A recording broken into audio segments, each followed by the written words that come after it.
மீசான் டிவியின் தமிழ் பேசும் உறவுகளை அன்போடு வரவேற்றுக் கொள்கிறோம். இன்றைய பதிவுல மிக மிக முக்கியமான செய்திகள் குறித்து பார்க்கலாம். ஒரு பிரபலியமான பாடசாலையின் மாணவன் தனது ஆசிரியர்களுடனான பாலியல் அந்தரங்க உறவை பேணி வந்த விடயம் இப்போது கசிந்திருப்பது பாடசாலை மட்டத்திலும் மட்டுமல்ல, அரசியலிலும் பெரும் அதிர்வலையை ஏற்படுத்தியிருக்கு. நாமல் ராஜபக்ச அவங்கள சிஐடிக்கு விசாரணைக்காக அழைத்ததன் பின்னணிதான் என்ன? ஷிராந்தி ராஜபக்ஷ அவங்களை எஃப்சிஐடிக்கு அழைக்கப்பட்ட விசாரணை குறித்த விடயங்கள் என்ன என்ற பல்வேறு விடயங்களை பேசுறது தான் இன்றைய பதிவு. இலங்கையினுடைய மிக முக்கியமான முன்னணி பாடசாலையாக இருக்கின்ற ஒரு பாடசாலையினுடைய மாணவன், அதுவும் மாணவ தலைவன் தனது ஆசிரியர்களுடனான பாலியல் அந்தரங்க உறவை பேணி வந்த ஒரு விடயம் இப்போது காணொளிகளாக போட்டோக்களாக இப்போது சமூக வலைதளங்கள்ல வெளிவந்தது மிகப்பெரிய ஒரு அதிர்வலையை ஏற்படுத்தியிருக்கு. பாடசாலை மட்டத்திலும் அல்ல, கல்வி சமூகத்தில் மட்டுமல்ல, அரசியலிலே இது மிகப்பெரிய ஒரு பேசுபொருளாக மாறி இருக்குது. என்ன எது என்று தேடி பார்த்ததுல குறித்த மாணவன் தனக்கு கற்பிக்கின்ற 4 ஆசிரியர்களுடனான பாலியல் அந்தரங்க உறவை பேணி வந்த ஒரு சம்பவம். இவர்களோடு பேசுகின்ற பொழுது தொலைபேசியில் வீடியோ கால் எடுத்திருக்கிறாரு. இந்த வீடியோ கால்ல ஸ்கிரீன் ரெக்கார்டை போட்டு தான் இவங்களோட பல்வேறு விஷயங்களை பகிர்ந்திருக்கிறாரு. மிக மோசமான முறையில அந்த ஆசிரியர்களும் அவருடன் பேசியது நடந்தது பல்வேறு விஷயங்கள் ஒளிப்பதிவு செய்யப்பட்டு அது இப்போது சமூக வலைதளங்கள்ல கசிந்திருக்கிறது. மிகப்பெரிய ஒரு பேசுபொருளாகவும் மிகப்பெரிய ஒரு அதிர்வலையையும் அது ஏற்படுத்தியிருக்கு. இந்த ஒரு விடயம் குறித்து ஆசிரியர்கள் ஏமாற்றப்பட்டாங்களா, அல்லது மாணவன் வசதியுள்ளவன் என்பதனால அந்த குறித்த ஆசிரியர்கள் மாணவனை வளைச்சு போட்டாங்களா, அந்த பல்வேறு விஷயங்கள் இப்போது பேசுபொருளாக மாறி இருக்கு. இந்த பாடசாலை எது அப்படின்னு கேட்டீங்கன்னா, நாலந்தா என்று சொல்லப்படுகின்ற ஒரு அரச பாடசாலை. இலங்கையில மிக முன்னணியுள்ள ஒரு பாடசாலை. மிகப்பெரிய கல்விமான்களை உருவாக்கியது. மாதா பிதா குரு தெய்வம் அப்படின்னு சொல்ற இடத்துல இந்த மிக முக்கியமான பாத்திரங்கள்ல குருவையும் சேர்த்திருக்கிறாங்க. அது அந்த காலம் மாறி இப்போது மிக அசிங்கமான ஒரு இடத்துல ஆசிரியர்களுடைய நடவடிக்கைகள் இருக்கிறத பார்க்க முடியுது. அப்படியாக இருந்தா இந்த பாடசாலைகள் எதை அடிப்படையாக கொண்டு ஒரு மாணவ தலைவனை தெரிவு செய்யறாங்க அப்படின்ற கேள்வியும் எழ ஆரம்பிச்சிருக்குது. ஒரு பிழையான அணுகுமுறையில ஒரு மாணவன் தங்களை அணுகிறான் பேசுறான் அப்படின்னு தெரிஞ்சிட்டா உண்மையிலே பொறுப்புள்ள ஆசிரியர்கள் என்ன செய்யணும்? தாயிர இடத்துல இருந்து புத்தி சொல்லுகின்ற, நல்வழிப்படுத்துகின்ற, நல்லுபதேசங்கள் செய்து அவனை நெறிப்படுத்துகின்ற வேலையை செஞ்சிருக்கணும். இந்த ஆசிரியர்களுடைய நடவடிக்கையை பார்த்தா கேட்டதையும் காட்டி கேட்காததையும் காட்டி இன்னும் குசிப்படுத்துகின்ற ஒரு விடயத்தை செய்திருக்கிறது என்பது ஒரு அவமானத்திலும் அவமானம், கேவலத்திலும் கேவலமாக பார்க்கப்படுது. உண்மையிலே ஆசிரியர் தொழில் என்பது தொழிலை தாண்டி அது சேவையாக மிகப்பெரிய ஒரு பணியாக பார்க்கப்படுகின்ற இந்த சூழல்ல இந்த ஆசிரியர்களால எப்படி நல்லொழுக்கம் உள்ள சமூகங்களை உருவாக்க முடியும் என்ற கேள்வியும் எழ ஆரம்பிச்சிருக்குது. ஒரு ஆசிரியையா 4 ஆசிரியர்கள், ஒருவருக்கு மற்றவர் உறவில் இருந்தது தெரியாமலே இந்த உறவை தொடர்ந்திருக்கிறார் அப்படின்னு ஒரு விஷயம் தெரிய வந்திருக்குது. இப்படியான மாணவர்களால, இப்படியான ஆசிரியர் சமூகத்தால எப்படியான ஒழுக்கமான ஒரு சமூகத்தை உருவாக்க முடியும்? இவங்க எல்லாம் படிச்சு இந்த ஆளாகி ஒரு பதவிக்கு வந்தா அந்த திணைக்களங்களை என்ன வகையாக இவங்க நடத்துவாங்க? அதில் இருக்கின்ற பெண்களுக்கு எவ்வகையான பாதுகாப்பு கிடைக்கும் என்ற பல்வேறு கேள்விகள் எல்லாம் இப்போது எழ ஆரம்பிச்சிருக்கு. ஆசிரியர்கள் என்பவர்கள் ஒரு மாணவனை செதுக்கி சிப்பமாக்கி வடிவமைத்து சமூகத்துக்கு ப்ரொடெக்ட் பண்ண வேண்டியவங்க. இப்படியான ஒரு அசிங்கத்தை எப்படி செய்ய முடிஞ்சது? காலையில வகுப்பறை என்ற கருவறையில குழந்தைய பராமரிக்க வேண்டியவங்க இரவு நேரங்கள்ல விலை மாதுகள் போன்று நடந்து கொள்வது என்பது ஆரோக்கியமற்ற ஒரு விடயம்.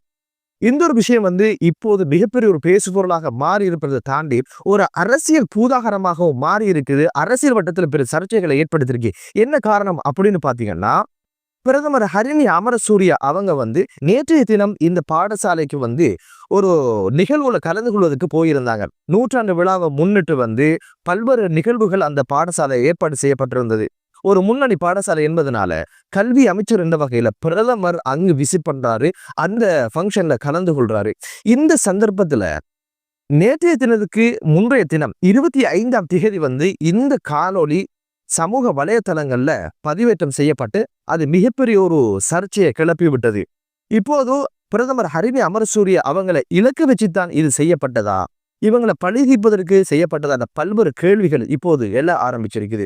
ஹரிணி அமரசூரிய அவங்க சென்ற தினத்துக்கு முன்னைய தினம் எதற்காக இது வெளியிடப்பட்டது, இந்த ஒரு சம்பவம் பதிவாகிருக்கு எப்ப அப்படின்னு கேட்டீங்கன்னா 2025ஆம் ஆண்டு. இதுவரைக்கும் இல்லாம இப்போது இது ஏன் வெளியிடப்பட்டது என்ற கேள்வியும் எழ ஆரம்பிச்சிருக்குது. ஒருவேளை பிரதமர் ஹரிணி அமரசூரிய அவங்களுக்கு சேறு பூசுவதற்காக இந்த ஒரு விஷயம் வெளியிடப்பட்டதா அப்படின்ற சர்ச்சையும் என்ற கேள்வியும் எழ ஆரம்பிச்சிருக்கு. காரணம் என்ன அப்படின்னு பாத்தீங்கன்னா, இவர் மீது பல்வேறு சர்ச்சைகள் கிளம்பி இருக்கிற சந்தர்ப்பத்துல இது போன்ற விடயங்களை தான் இந்த அரசு ஊக்குவிக்குது, பிரதமர் மதநிலைக்கு தான் பயணிக்கிறார் அப்படின்னு ஒரு விஷயத்தை பேசுபொருள் ஆக்குவதற்கு செய்யப்பட்டதா, அல்லது பிரதமர் ஒரு பெண்ணாக இருப்பதை சகிக்க முடியாத ஆணாதிக்கம் கொண்டவங்க ஏதோ ஒரு வகையில் இவங்களை டேமேஜ் பண்ணணும், ஏதோ ஒரு வகையில டார்ச்சர் பண்ணணும், ஏதோ ஒரு வகையில நெருக்கடிக்கு உள்ளாக்கணும், அதை தாங்க முடியாம பிரதமர் வீட்டுக்கு ஓடி போகணும் அப்படின்னு ஒரு விஷயத்துக்காக செய்யப்படுகிறதா அப்படின்னு பல்வேறு விஷயங்கள் இப்போது பேசு பொருளாக மாறி இருக்குது.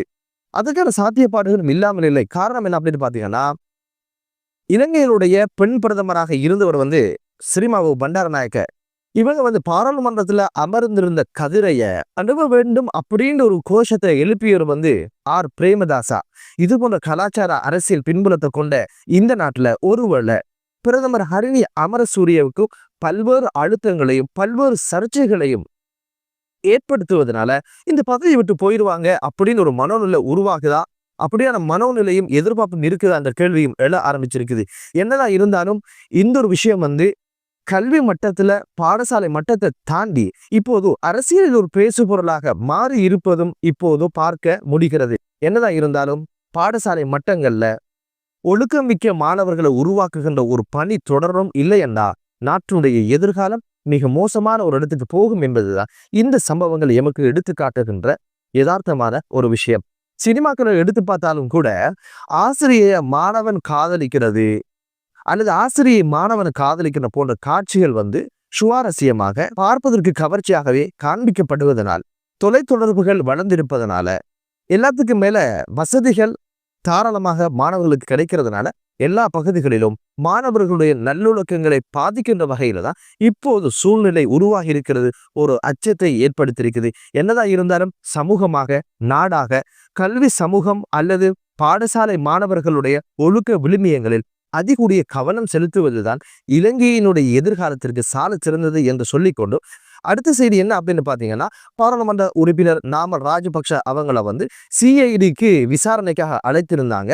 நேற்றைய தினம் அவர் இந்திய விஜயத்தில் இருந்ததுனால இந்த விசாரணைக்காக வேண்டி செல்ல முடியாத ஒரு சூழ்நிலை ஏற்பட்டிருப்பதும் இப்போது மிகப்பெரிய ஒரு பேசு பொருளாக மாறி இருக்குது. எதற்காக சிஐடிக்கு அழைக்கப்பட்டார் அப்படின்னு கேட்டீங்கன்னா, கேள்பத்ர பத்மயோட தொடர்பு குறித்த ஒரு விசாரணை என்று சொல்லப்படுது. கேள்பத்ர பத்மதான் பாதாள குழு உலக தலைவராச்சு, இவருக்கு என்ன தொடர்பு அப்படின்னு ஒரு கேள்வி உங்களுக்குள்ள இருக்குங்க இல்லையா? கடந்த காலங்கள்ல கேள்பத்ர பத்மயோடைய தொலைபேசிகளை சோதனையிட்டதுல 30க்கும் அதிகமான அரசியல்வாதிகள், அரச நிலையில உயர்தரத்துல இருக்கிற அரசு அதிகாரிகள் அப்படின்னு சொல்லி பல்வேறு நபர்கள் இவரோட தொடர்பை பேணி வந்தாங்க அப்படின்னு ஒரு விஷயம் மிகப்பெரிய ஒரு சர்ச்சை எழுப்பி விட்டு இருந்தது இல்லையா?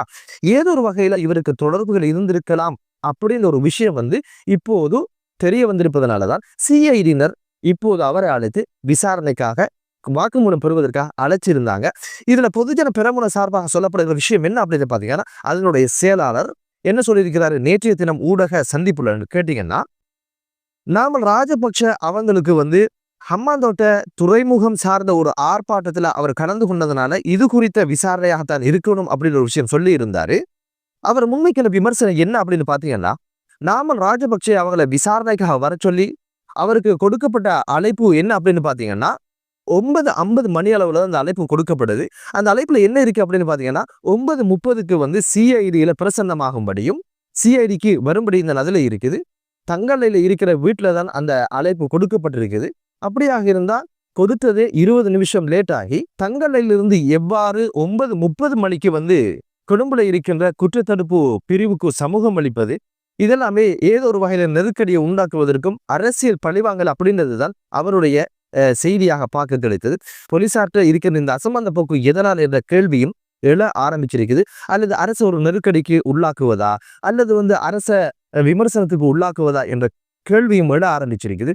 நாமல் ராஜபக்ஷ அவங்களுடைய அன்பு தாயார் ஷிராந்தி ராஜபக்சைய FCIDக்கு இன்றைய தினம் வரும்படி அழைப்பு விடுக்கப்பட்டிருக்குது. எது குறித்து அப்படின்னு கேட்டீங்கன்னா, இவங்க வந்து ஒரு தொண்டு நிறுவனங்களை நடத்தி வந்தாங்க.